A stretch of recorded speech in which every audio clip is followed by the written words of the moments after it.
homme de Dieu. Et l'Église dit Amen. Cet homme de Dieu que nous nous préparons à vous présenter n'est pas un étranger dans cette maison. Au contraire, il est aimé du complexe CUM. Amen. Le révérend docteur Eden McGuffey, c'est un vétéran dans la foi, un homme de Dieu reconnu dans l'international qui a été utilisé par Dieu pour être un mentor pour plusieurs des plus grands noms qui bénissent le corps de Christ, chapitre haïtien mondialement. C'est un homme qui se passe de présentation. Pasteur de la vaillante église évangélique Philadelphie, la plus grande en nombre dans toute l'île de Montréal, mais par-dessus tout, un serviteur de Dieu que nous aimons. C'est une joie pour le pasteur Aramus et moi de donner cette chaire pendant toute la fin de semaine à l'homme de Dieu qui saura nous bénir, le révérend docteur Eden McGuffey, et l'église le reçoit à la manière du complexe CUM.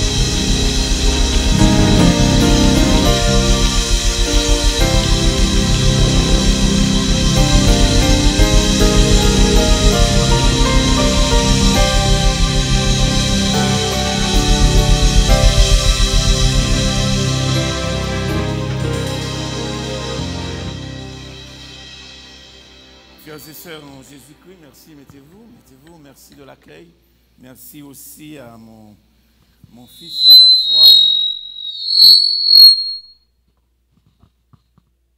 le pasteur Caleb, merci à pasteur Aramus, merci au complexe CUM de pouvoir m'accueillir une fois de plus cette année dans le contexte de l'action. Nous bénissons du privilège d'être là et nous allons ensemble cheminer dans la prière. Quand je viens ici, je ne viens pas comme invité, je viens simplement comme l'autre pasteur de l'église. Oui, vous pouvez faire mieux que ça, vous pouvez faire mieux que ça.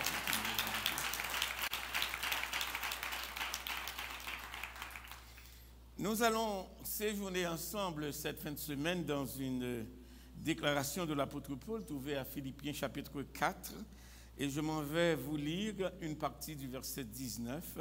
Étant donné que la lecture ne sera pas trop longue, donc je vous demanderai de rester assis.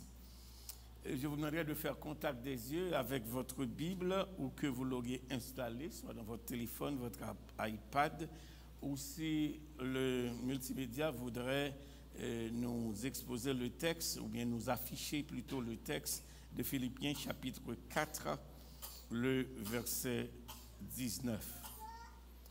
Et je vais vous lire la première périphrase de ce texte. « Et mon Dieu, parole du Seigneur. » Prions le Seigneur. Notre Dieu, notre Père, en Jésus-Christ, notre Sauveur, nous apprenons à te bénir, te louer, t'élever pour le Dieu que tu es. Tu n'as pas besoin de faire quoi que ce soit pour nous donner l'évidence de ton éternité, de ta sainteté, de ta souveraineté, et surtout, ô notre Dieu, de ta proximité avec l'humain. Merci de ce que tu nous réunis une fois de plus ce soir, après une journée, certainement où l'adversaire, ô notre Dieu, a essayé de nous terrasser. Mais démarche vaine, parce que la main qui nous a soutenus et qui nous soutient encore est celle qui est la plus puissante. Merci de ce que, à nos matinées, tu renouvelles encore ta fidélité.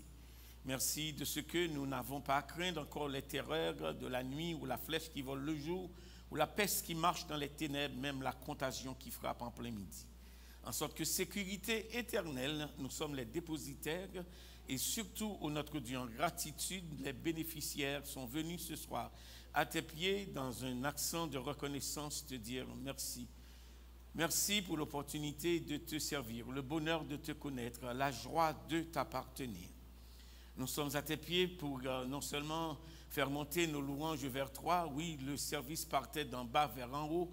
Nos prières, nos offrandes, nos cantiques montaient, ô notre Dieu, de ce sanctuaire vers vous. Nous comprenons, Père des cieux, que tu n'es pas en panne de louanges, tu n'es pas en plus en panne de serviteurs, car tu nous en as donné la démonstration depuis l'Ancien Testament, où la prophétie d'Ésaïe nous dit qu'il a vu, le prophète a dit, il a vu le Seigneur assis sur un trône très élevé, il est la robe remplissait le temple. Ainsi, tout ce protocole, c'est pour nous dire, ô notre Dieu, que tu as non seulement à ton service des anges, des séraphins, des archanges, mais tu te tiens élevé, c'est le El Elyon, c'est le Dieu souverain qui descend et qui, dans cet exercice de trône, nous permet aussi de nous y approcher avec révérence, simplicité, humilité et surtout sainteté. Parle à nos cœurs ce soir. Merci pour l'opportunité d'être une fois de plus cet instrument si vulnérable, mais entre tes mains, tissé par la puissance de ton Saint-Esprit. Nous demandons un réma ce soir pour ton peuple. Parle à nos cœurs et sanctifie-nous par ta vérité. Ta parole est la vérité. Par Jésus-Christ, vivant et rayant avec toi dans l'unité du Saint-Esprit, dès avant tous les temps, à présent et éternellement. Amen. Le Seigneur vous bénisse. Amen.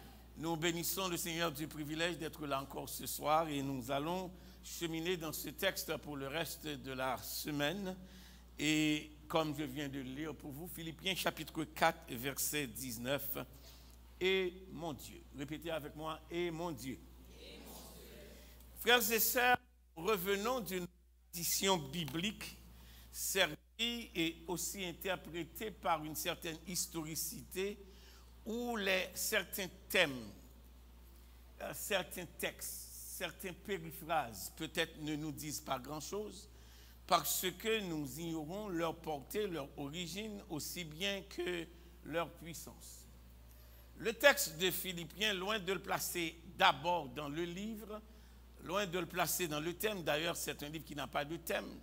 Certains théologiens essaient de nous parler de la théologie de la joie, d'autres nous parlent d'un Paul qui essayait de nous présenter non seulement la personne de Christ à travers une humilité, mais sa personne aussi que son ministère à travers ce Christ.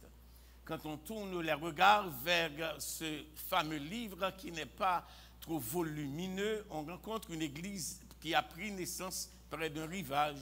Deuxièmement, c'est une église aussi qui a eu pour, je dirais, pour planteur, jeune entrepreneur qui n'était que marchand de pourpre. Donc ainsi, le livre nous interpelle à plusieurs réalités, plusieurs constats, de faire aussi plusieurs considérations. Mais ce soir, je vais voyager avec vous sur « Et mon Dieu ». Et mon Dieu. Ma démarche vise simplement à vous aider à découvrir le Dieu avant d'être le Dieu de la nation, avant d'être le Dieu de la création, avant d'être le Dieu qui nous interpelle à une consécration, c'est le Dieu de la relation. Je reprends, c'est le Dieu, j'ai dit, de la relation. En sorte que pour découvrir ce Dieu, faudrait-il que vous soyez en mesure et être capable de vouloir établir avec ce Dieu une relation. Donc, découvrir Dieu, c'est d'abord dans le relationnel. Le texte de Philippiens chapitre 4, verset 19 est tombé des lèvres d'un homme qui revient d'une certaine particularité, non seulement d'une affinité avec un peuple, mais d'une affinité aussi avec une certaine expérience du judaïsme. Troisièmement, d'une affinité avec Jésus lui-même. Et troisièmement, d'une affinité comme étant planteur d'église avec une communauté qui répond au nom de Philippe. Nous allons voyager, nous permettant de saisir une petite périphrase. Et mon Dieu. Frères et sœurs, l'historicité de ce grand homme, ce Mapou évangélique qui est devant nous répondant au nom de Saul de Tarse, a eu son expérience à partir d'un peuple où Dieu lui-même a établi une certaine affinité avec Israël dans le contexte de son séjour en esclavage. Et de là, l'expérience culturelle de ce peuple, c'est un polythéisme affreux. Et ce polythéisme affreux aurait voulu que le peuple amène sa divinité. Donc, il y a une certaine affinité qui nous interpelle à une historicité. Certaines expériences dans la vie aussi qui nous donnent de comprendre ce que c'est notre culture, notre identité, notre appartenance, nos expériences. Et trop souvent, ça nous frise la pensée de savoir, n'était-ce pas la volonté, la passion, l'appui de Dieu pour nous ramener à une relation particulière, tous et toutes, nous serons victimes de notre passé. Je reprends. Tous et toutes, nous serons victimes de notre passé. qui ne revient pas d'une expérience malheureuse, qui ne revient pas d'un passé lugubre, qui n'a pas une histoire qu'il a rejetée, qui n'a pas une expérience qui n'est pas nécessairement utile.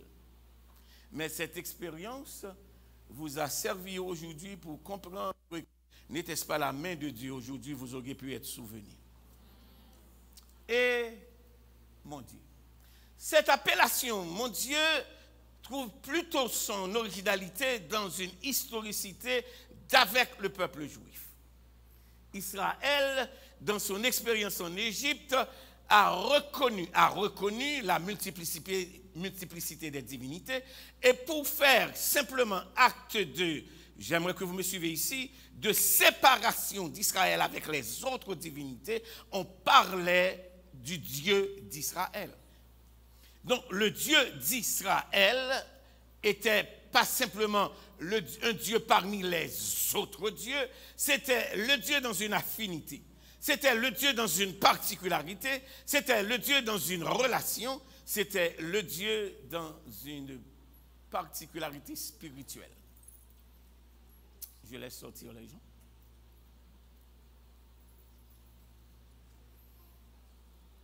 C'est surtout des gens peut-être qui ont mal garé leur voiture, si je peux comprendre ça. Ça arrive. Merci. Donc, quand on parle du Dieu d'Israël, c'était une affinité particulière parce que Israël, envers et contre cette expérience de l'Égypte, a entendu parler du Dieu des Hétiens, le Dieu des Héviens, le Dieu des Jébusiens, et ainsi ce Dieu d'Israël était comme le Dieu supérieur de toutes ces divinités. Et à un moment de la durée, ce Dieu était appelé le Dieu des dieux, le Seigneur des seigneurs.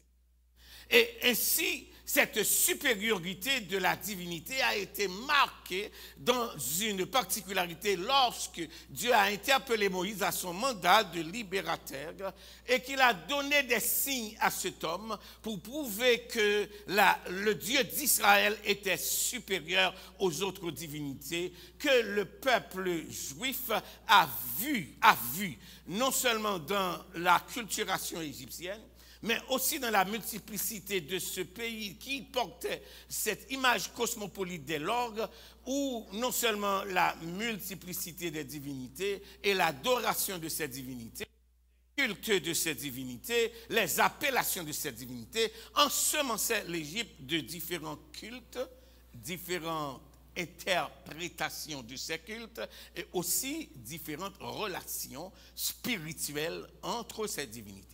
J'ai dit relation spirituelle parce que tout ce qui est spirituel ne veut pas dire que c'est... Est-ce que l'Église me suit? Parce que vous dites que quelqu'un n'est pas spirituel, ça va dépendre de ce que vous voulez dire.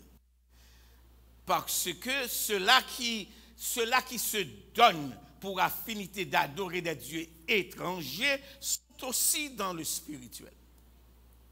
Donc, ainsi, cette expérience d'Israël avec la multiplicité de cette divinité séparait non seulement le peuple d'Israël de cette démarche de ce qu'ils sont non seulement des gens qui adorent un Dieu, mais qui possèdent un Dieu. Et c'est ça la différence avec Israël. Israël ne dit pas que j'adore un Dieu, donc dans ce cas, il serait simplement un peuple parmi les autres peuples qui adorent un Dieu.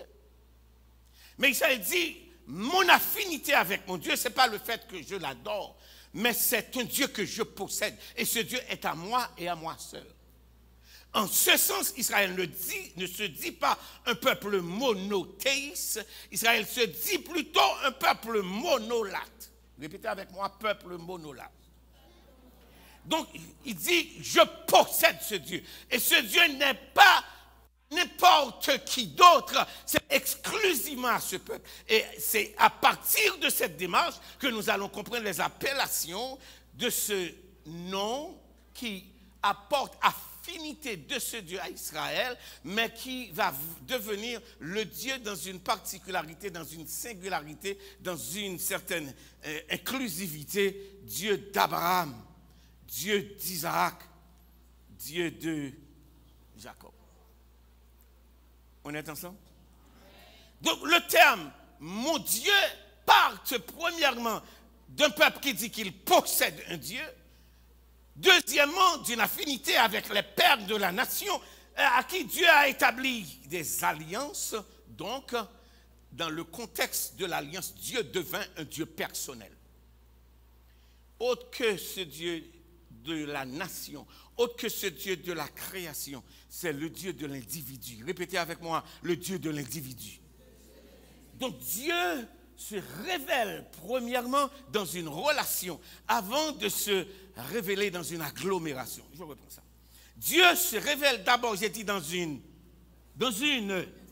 avant de le faire dans une agglomération. Ce Dieu-là est-il votre Dieu? Et ainsi, quand l'apôtre de dire est mon Dieu, comprenons le langage, le discours ou bien la sémantique dans un contexte uniquement juif. Quand le juif dit mon Dieu, il ne parle pas simplement de ses affinités génétiques, il parle plutôt de ses affinités spirituelles, de sa relation. Il parle de ses expériences avec ce Dieu. Et ainsi, ce soir, je vous invite dans cette appellation, mon Dieu. Frères et sœurs, établir relation avec Dieu pose une autre problématique. Comment établir une relation avec quelqu'un que tu n'as jamais rencontré, que tu n'as jamais vu? Comment établir relation avec quelqu'un qui vit exclusivement dans le spirituel et toi tu vis dans le matériel? Ce Dieu qui vit dans l'éternité et toi tu vis dans le temps. Comment établir cette relation avec ce Dieu que tu vas devoir appeler mon Dieu? Frères et sœurs, la difficulté, c'est que personne ne peut établir relation avec Dieu si Dieu ne se condescend pas. Je reprends. Personne ne peut établir, j'ai dit quoi? Relation avec qui? Avec Dieu, si Dieu ne se condescend pas. Vous savez, monter vers Dieu. Et l'apôtre Dieu dit une lumière inaccessible. Si Dieu habite cette lumière inaccessible, comment l'atteindre? Jusqu'à établir une relation avec lui. Quand quelqu'un dit je connais Dieu, qu'est-ce qu'il dit? J'aimerais que vous me prêtiez attention dans une troisième dimension dans le texte. Ce Dieu qui devient mon Dieu doit passer premièrement par une expérience personnelle avec nous. Pas moi avec lui, mais plutôt lui avec moi. Je vais vous dire pourquoi. Parce que ce Dieu est avant moi. Je n'ai pas dit ce Dieu est avant nous. J'ai dit ce Dieu est avant moi. Écoutez ça. Avant que tu eusses créé la terre et le monde, d'éternité en éternité, tu es. Donc c'est le Dieu avant nous. Répétez avec moi. C'est le Dieu avant nous.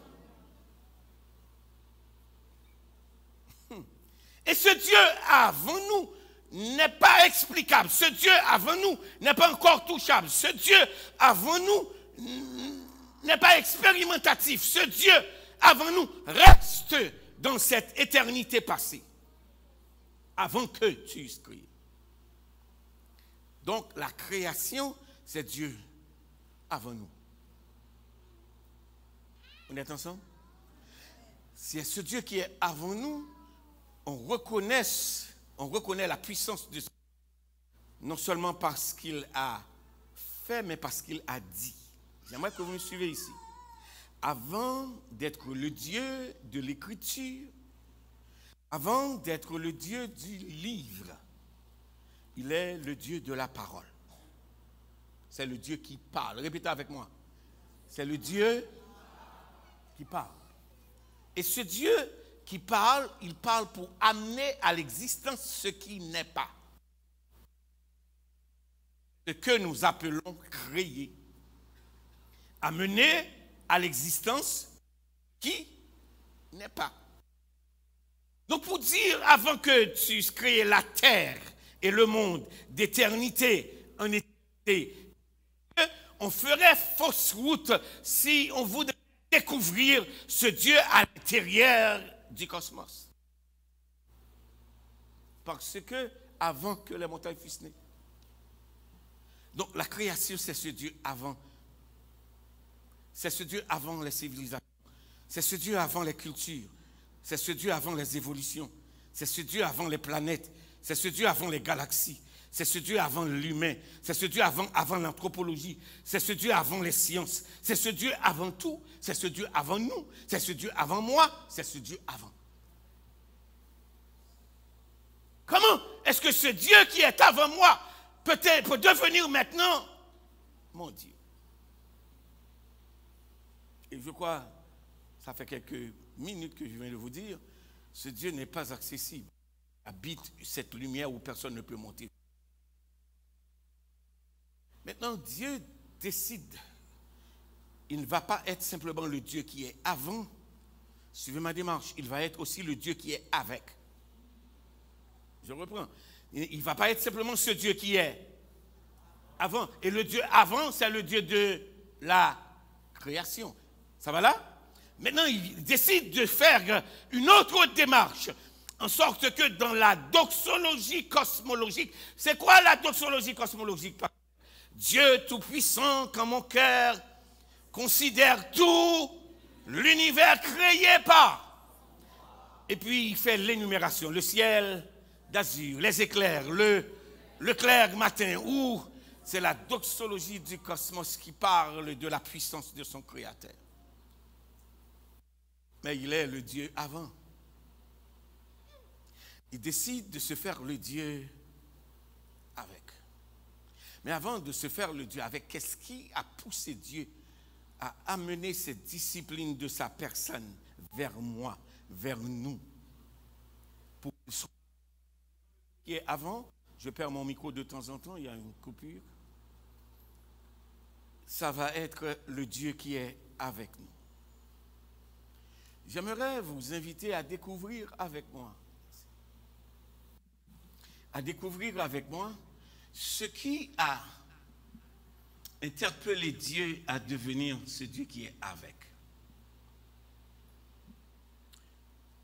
J'aimerais que vous me prêtiez attention soutenue.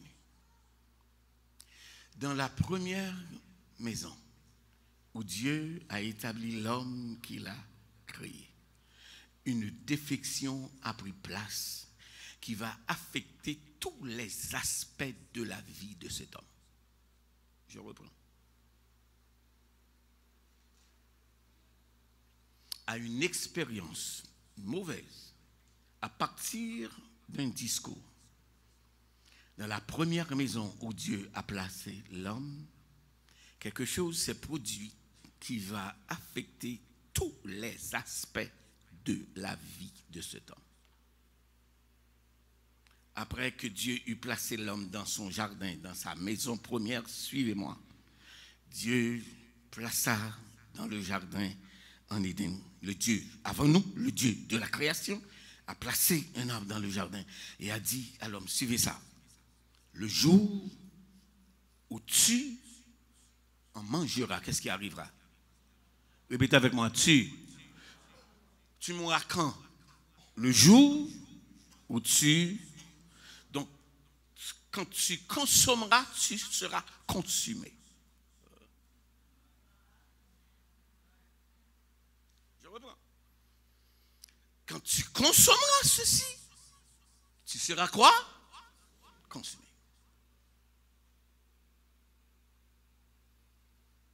Ton futur à tout jamais sera affecté.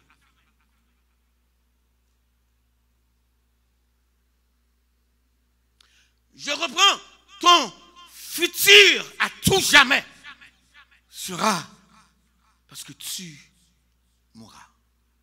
Dans ce tu mourras, il y avait 3 mesures. Tu mourras physiquement, ton âme se détachera de ton corps. Tu mourras spirituellement parce que tu auras commis une désobéissance qui me séparera de toi. C'est la mort spirituelle. et tu mourras éternellement si tu restes dans cet état. Ton futur sera affecté. Qui peut me regarder dans les yeux ce soir et ne me dit pas que tu ne travailles pas pour ton futur? Tu vas à l'école pour ton futur. Tu mets de l'argent en banque pour ton futur. Tu manges bien pour ton futur. Tu surveilles quand est-ce que tu dors, quand tu te réveilles, parce que tu veux t'assurer un meilleur futur. J'aimerais que vous écoutez mes F.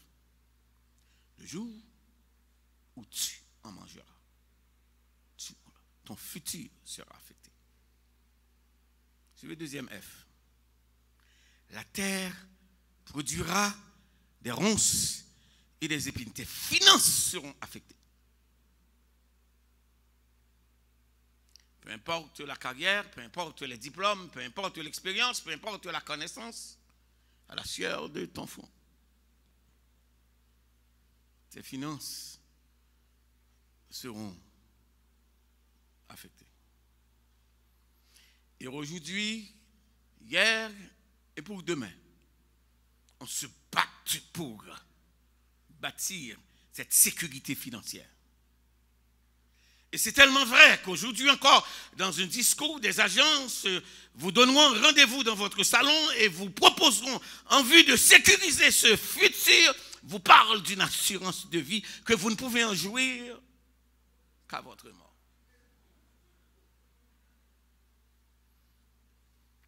Et quelqu'un d'autre à qui tu feras une délégation de pouvoir exécutera ce testament qui vous donnera droit. Parce que tes finances seront affectées.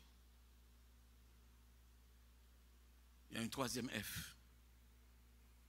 Ta fertilité sera affectée. Tu enfanteras. Comment? Et tes désirs se porteront. En sorte cancer d'utérus, du côlon, de la prostate.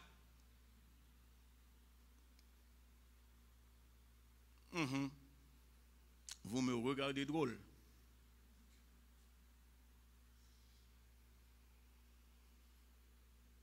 Les grossesses prématurées, les grossesses ectopiques, les césariennes, tu enfanteras, ta fertilité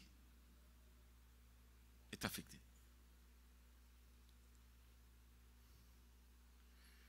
Il y a une quatrième F. Ton fashion sera affecté. Ils se sont fait des habits de paille. Et aujourd'hui encore, on se cherche. Si vous faites l'exercice dans les modes hommes ou femmes, vous verrez à chaque 10 ans, vous portez les mêmes choses.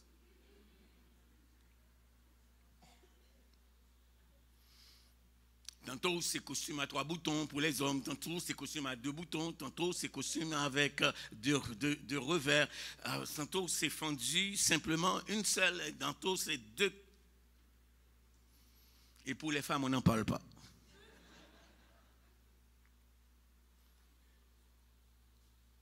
Notre costume de paille ne peut pas nous couvrir à notre satisfaction. Je vais voir si vous étiez avec moi. Qu'est-ce qui est affecté dans la défection humaine? Leur futur. Et leur futur, c'est quoi? Le jour où tu en mangeras, tu mourras. Notre futur est à tout jamais affecté. Deuxième, notre finance. En sorte que la terre produira quoi? Des ronces et des épines. Je m'en souvenais, je travaillais à New York pour un monsieur qui venait d'Israël, qui a implanté cette compagnie de transporter les pierres précieuses d'Israël et de l'Afrique vers Manhattan. Le monsieur était cancéreux partout. Et il se mettait en colère un lundi matin. Il était venu à mon bureau parce que son or n'était pas arrivé à temps. Et je lui ai dit qu'il y a un écart de 30 minutes pour délivrer l'or. Et puis il m'a regardé dans les yeux furieux pour me dire, je t'ai pas